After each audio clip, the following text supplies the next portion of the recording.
Howdy. Welcome to What's a Koala Do? I'm Kay. Long ago, in a kingdom far away, I was a visual artist. I liked doodling, figure drawing, and recently I decided I needed a creative outlet in my life again. How about I give this digital painting thing a try? Join me on my journey while I make all of the mistakes, and maybe I can share my lessons learned. So, you'll be joining me on my first time-elapse drawing session. Last Saturday was Christopher Reeve's birthday. He would have been 69, and I wanted to kind of pay tribute to him. So here we go. We start here. I apparently can't draw a circle for the life of me.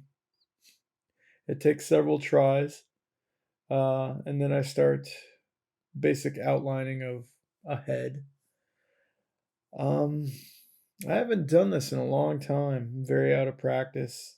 I am honestly being kind of arbitrary about this.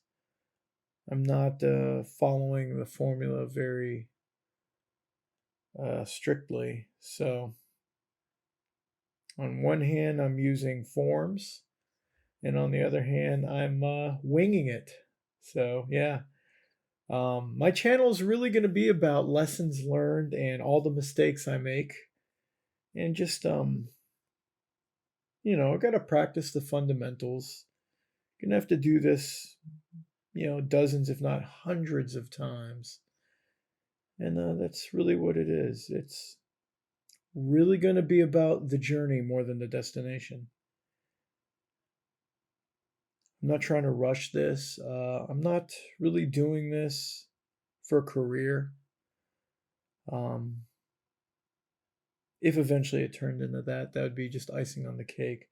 I'm doing this because it's a really good form of therapy. So, see, right here, I go from forms to immediately jumping into details that I really shouldn't jump into.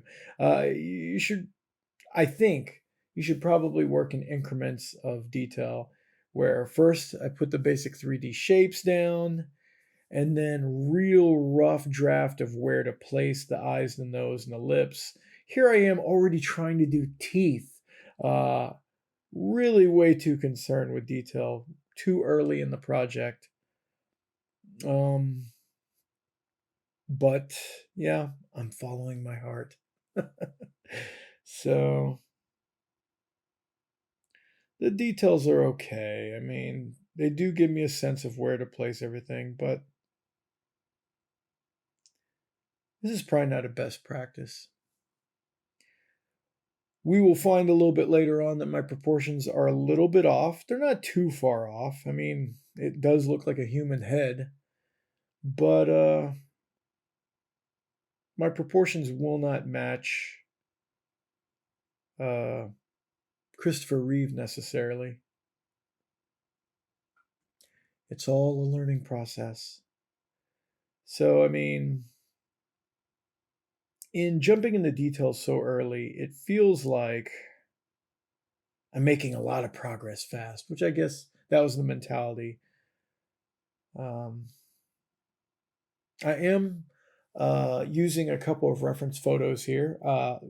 The approach that I plan on taking with these drawing sessions is I will have at least two reference photos, if not more. One of them is the layout of the picture, the angle of the head, the general idea and placement of where I want the face and all the the parts of the face, the eyes, the nose, the mouth, where I want them to be. So one picture helps me with placement um, and proportions, and then at least one other picture might help me with lighting, tone, or maybe just getting more details with a particular face. Just so I can be aware of features of the face that maybe aren't as well represented in the first picture. I will go into more detail on that later when we get into the fine tuning phases of Christopher Reeves. So these early steps are mostly based off of one picture where, like I said, it's just layout. Where's the jaw? Where's the edge of the mouth? Where's the ear?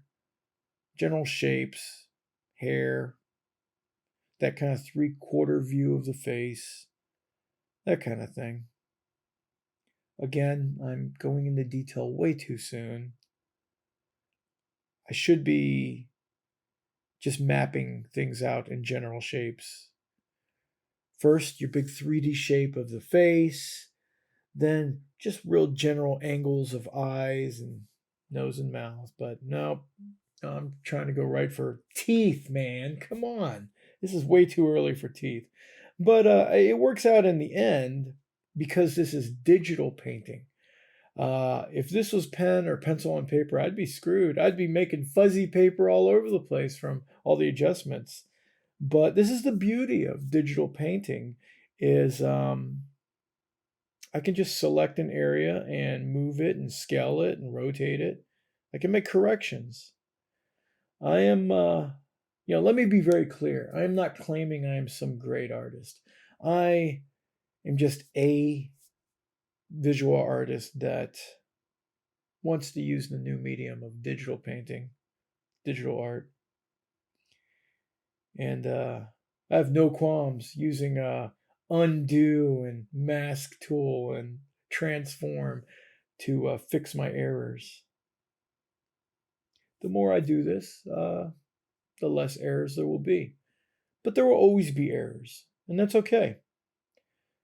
I try to be mindful and try to learn from the errors. So one thing to keep in mind is if this doesn't look exactly like Chris Reeve, yeah, it's not gonna this early in the process. I'm just trying to capture again the placement of the features.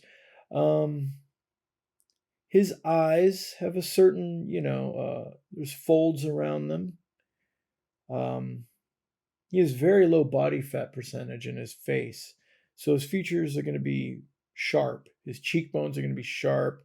He's going to have hollows right here on the inside of the eye. His nose is kind of sharp. His lips are kind of thin. And also he's smiling wide, which kind of stretches the skin. So in general, it's going to kind of feel like thin, tight skin on his face. So right here, just really trying to get the teeth lined up. I mean, there is something to be gained by some of the detail is it lets me realize, did I put too many teeth in there? Is the smile not wide enough? Is it too wide? So that helps. It's weird. So through the process, I find that this face is a blend of Christopher Reeve and other famous people. So right now, this is a blend of Christopher Reeve and Arnold Schwarzenegger, don't you think? Okay, when we zoom out, maybe a little less so. But when we're zoomed in, it seemed like it. As we progress through this, it's going to, I think, become a blend of Christopher Reeve and Christian Bale from American Psycho. But yeah, the nose, as it turns out, the nose is too long for Reeve's face. He's just a little bit more hook-nosed, whereas this is a little too straight and pointy. His cheekbones are generally in a good place. He has sharp cheekbones, but they're actually a little lower on his face rather than being very, very high up here and protruding up near the eye. They protrude a little bit lower down. Also, him smiling, that tightens the cheeks up and they bulge maybe right here a little bit when people smile. But we're starting to zone in on features that make him unique. That's really going to come out in the later stages, though. So here's the thing. I am just about 45. And when I was growing up, Chris Reeve was Superman. So I admit I'm biased, but to me, uh, Chris Reeve will always be the best Superman. Um, Outside of his role as Superman in real life, he just seemed like a great role model, and I think his personality really carried through as Superman. He was a tall, strapping dude, well built, but he also had a gentle side to him. He also could be humble on screen. So, I mean, obviously, in the 80s, Superman was pretty campy. A lot of movies were campy in the 80s. Um, but when he played Clark Kent, obviously he wears some different clothes and puts on some glasses. You know it's still him, but he had like this, I don't know, quirky, not sure of himself, uh, humble alter personality. And to me, that made Clark Kent endearing, you know? He was a little bumbling, nervous. He was not macho. So don't get me wrong, I really like the modern Superman. I like the Man of Steel. But those movies really take themselves seriously. They're much darker in mood. Uh, Henry Cavill is a much more macho, very serious Superman. And I feel like, to me, Chris Reeve was more endearing. So, yeah, I got a soft spot for Chris Reeve. And then also, the unfortunate events that happened to Chris. But even then, he was such a positive guy. Even in the face of adversity, he was a role model and an activist. And he really wanted to do good in the world, despite challenges. So, yeah. Chris, this is for you, buddy. I love you. You are missed.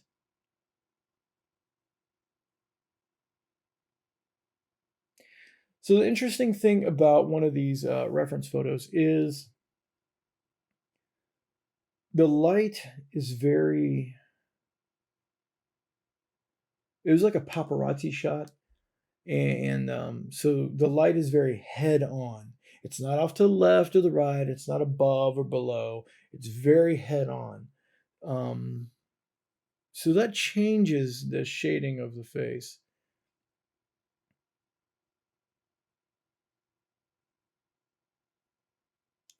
So a lot of the hatch marks I'm laying down aren't necessarily shadows in the traditional sense of there's a light side and there's a dark side. Um, this type of shading could indicate all sorts of things. It could indicate the tone of the skin. It could indicate texture. Um, and then obviously it can also indicate shadow. But because the light is so head on, we're going to find that the brightest points are like the very middle of the cheek where it protrudes the most, the cheek that's facing the camera, the tip of the nose, um, the very the frontmost facets of his face, the side front of his chin that's closest to the light. Those are going to be the lightest points, and then also in his neck, his sternocleidomastoid muscle. They're going to be highlighted because that's where the light's coming from. Kind of an atypical lighting situation in most pieces of art, but I'll work around that. That particular reference photo was also um, kind of blown out, too much light. So I'll use another reference photo to achieve skin tone. Yeah, I was trying to figure out how to block out the hair here, and I used way too big of a brush initially and said, nah, nope, it's not working. Um, so I decided to go with a finer brush here. I end up redoing the hair multiple times. I end up redoing so much of this face multiple times. Um, in the very end, the project will have maybe taken a little over 6 hours. And there's quite a few points where I just redid work over and over, or even completely undid work, like with the hair a couple of times.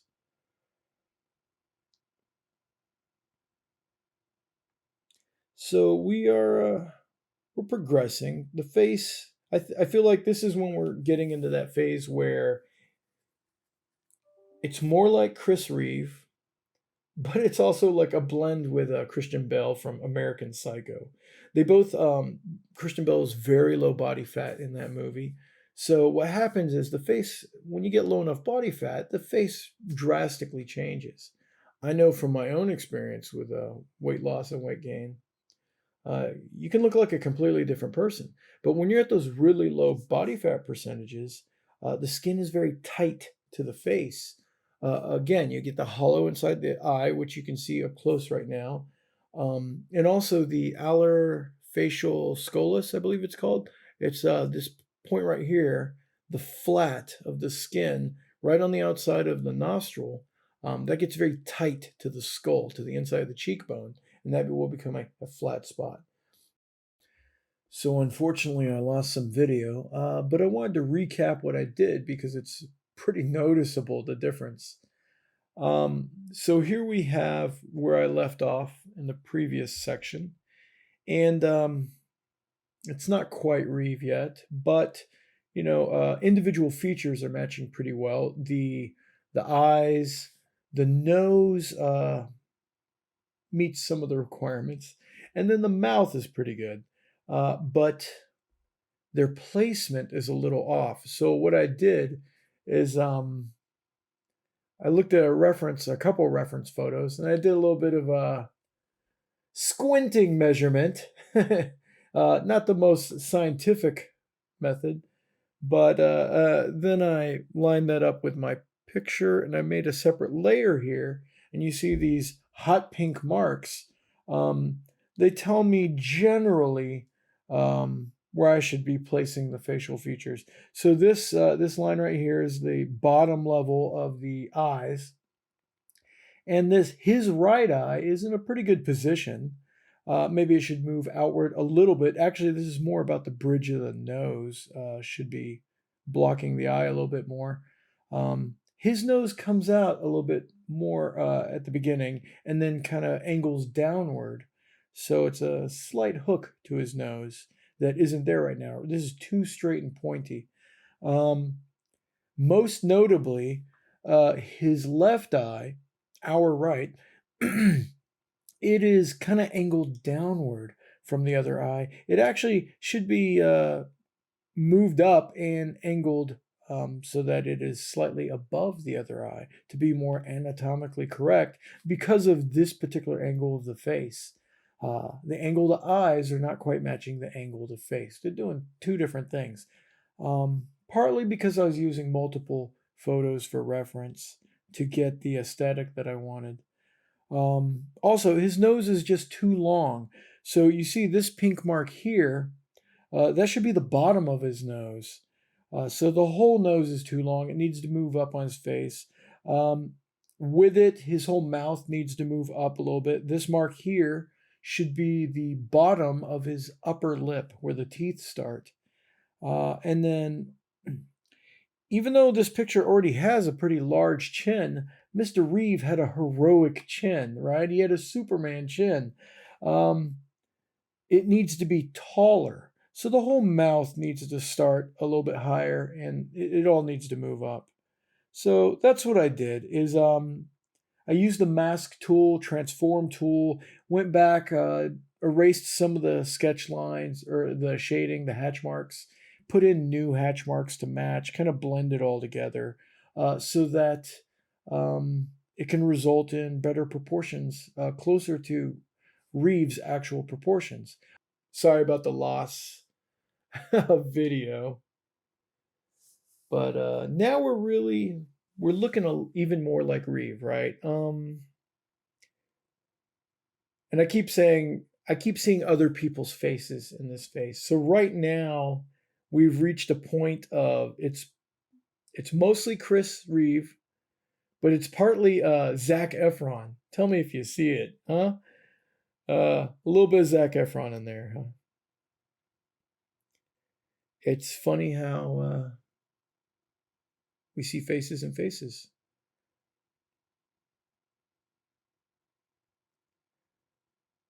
Just this picture alone has been a wonderful journey for me of experiencing the similarities between several faces. Like I say, going from Arnold Schwarzenegger to Christian Bale to Zac Efron, right? Mixed in with Christopher Reeve. But also, it's a journey of seeing where things are unique. That's really when it becomes so enjoyable for me. Is right here we're working on the lips. Chris is already kind of thin-lipped, um, and on top of that, he's smiling wide, which stretches the lips even thinner. And he's got, his upper teeth come out a little ahead of his bottom teeth. I mean, which is, I think, common, but it's a little more pronounced with him. So you'll see like that top row of teeth are actually above that bottom lip when it's stretched from the smile. So I really need to capture that. And also how much the leftmost part of the upper lip kind of sticks out there. That's very particular to Reeve. His eyes are very particular as well.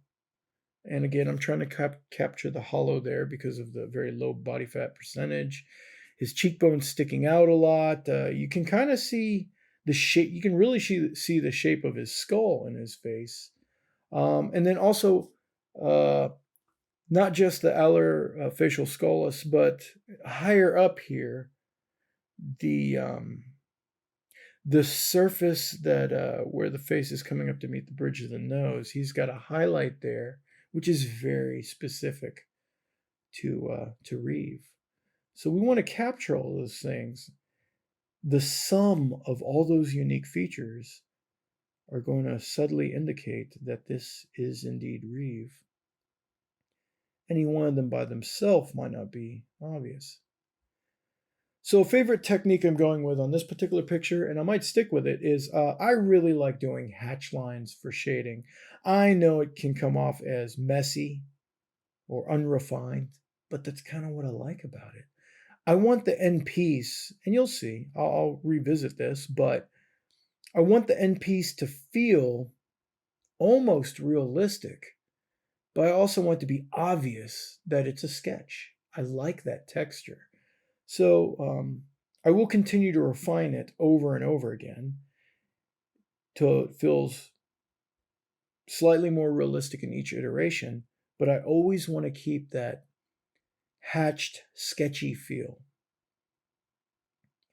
I will redo the eyes several times. Like right now, he's got a little bit too much of a cat eye thing going on. His pupils are too vertical. So yeah, he's got a little bit of cat eye. His face isn't so turned to the side that the pupils should look like that. They're just too tall. We'll fix that. Yeah, I mean, actually, we're starting to fix it right here. Working on that hollow beside the eye. Trying to clean up. I revised this particular part of the picture many times. It was just a mess of hash marks and trying different things out. In the end, I build up a lot of layers of ideas here and then have to just clean it up a lot and soften it up because there's just too much going on. It's too dark there, too exaggerated. But everything's eventual. Right, so some eyelashes. I honestly had not drawn a man's face up close in so long, a couple decades, and even then, it wasn't at this level of detail. So,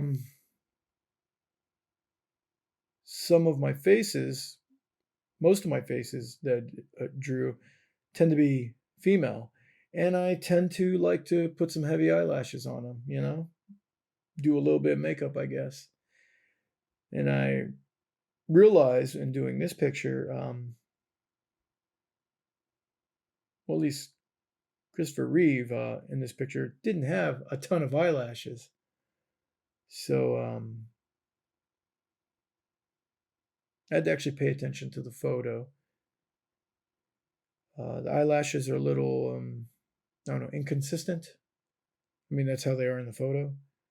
So yeah, like how you see, there's bunches of them, and then gaps in between, and that's how it really was. And I want to capture that. I want to be close to accurate there. So yeah, we're starting to lighten up the inside of that hollow, um, and it's looking more reasonable. Not like he got punched in the face and he's got a black eye, right? We don't want that. I soften up some of the shading now. So the tactic that I took with this, and what I'll probably do in several photos, is I use hatch marks, mostly going in the same direction. If I want it to feel rough, then I will put angled crosshatch or slightly different directions on nearby hatch marks. But I'll also use some direction of the hatch marks to indicate the contours of the face or contours of the neck. So I do use a little bit of variation in the direction of hatch mark. Um, but the approach I'm generally going with is hatching until it's too dark in an area, kind of hatching very heavily, and then selecting contours and facets of the face and lowering the shade like I'm doing right here. See, after I hatch in what I want, I then set it to the actual darkness that I want. So it's kind of done in a couple steps. And it gives a layered, softened hatch shading. And I'm liking that. I want to keep the hatch marks so it feels like a sketch, but I get to soften it in iterations like this. So it's pretty enjoyable for me. Like I said before, I'm doing this totally for enjoyment factor. We're getting awfully close to a Reeve, huh? Those shiny spots, also specular lighting, really kind of indicate the sharpness of his cheek, and also kind of the tightness of the skin is kind of what that indicates. You see that the skin is tight around that manly jaw of his. So here we have the finished piece. I lost more video. Sorry, learning process. But I did several iterations of shading and soften and lighten, just layers and layers of shading here. Um, I blocked out base colors for hair, skin, and the shirt and the collar on a separate layer. And I just made a backdrop here just to add contrast and really make the face pop out. So I went over the hair multiple times and kind of settled on this. I didn't want it to jump out too much. The contrast was way too high in the previous iteration. So I actually completely redid the details of the hair and then kind of toned it down a bit. For shading on the face, to bring color to the face, to make it look more like real skin, I put a lot of pink and red hatch lines in here to add a little blush to the cheeks, to make the nose, the soft parts of the nose actually feel like flesh. The eyes have a little bit of pink to them, obviously the lips, and then just generally all over the whole face, I'd put very light pink marks all over the place. The tips of the earlobes tend to have, blood going through them. So, makes it look more like real flesh. And then all the shading, rather than just going with a flat gray or black, I always put like a kind of a brown tint, and that also adds some variety to the skin tone. But yeah, so this is the end result of many revisits, many 5-minute tweaks. And I think I've reached a point where I'd want to call this done. One final thing I want to go over is when you're doing a piece like this, really you should be horizontally flipping the image often. It's a good way to check your proportions. And if I'd done that earlier, I may not have had to make such drastic corrections at like the 2-hour mark. But I didn't until later, and that's when I realized. But an example here is when I horizontally flip this, I actually found uh, that I like this direction better. To me, at least, this looks even more like Christopher Reeve. So this will be my final version. Anyways, thanks for joining me. This is a tribute to Christopher Reeve, the best Superman.